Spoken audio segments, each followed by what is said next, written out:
হ্যাঁ ভাবি, দেখলামই তো সবাই বানাইতেছে, আপনিও বানাইছেন, আপনারটা অনেক সুন্দর হয়েছে। আসলে আমিও বানাইতাম, আমার ভালো একটা স্মার্টফোন নাই তো। পরিবারের জন্য খাটতে খাটতে জীবনটা শেষ, ভালো একটা স্মার্টফোন কিনবো ওটার সুযোগই হইলো না। আসলেই তো, আম্মা তো আমাকে সব কিছুই দিছে, আর আজকে একটা সামান্য স্মার্টফোনের লেগে আম্মা কষ্ট পাইতেছে। আমার কিছু একটা করতে হইব। ভাগ্যিস বিকাশের সেভিংস অপশনটা ছিল। 6 মাস ধরে আমি বিকাশের সেভিংসে অল্প অল্প করে টাকা জমাইতেছি একটা ভালো ট্যুরের জন্য। ট্যুর অন্য কখনো দিব। আম্মুর ফোনটা প্রয়োজন, আম্মুর এই টাকা দিয়ে একটা ফোন নিয়ে দিই। মা, এই যে তোমার স্মার্টফোন। বাইচা থাক বাবা।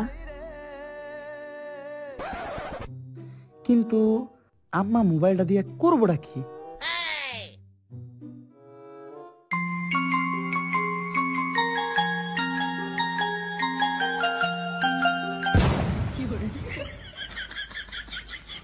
ট্রেন্ডিং ভিডিওটা বানাইতেছিলাম আর কি।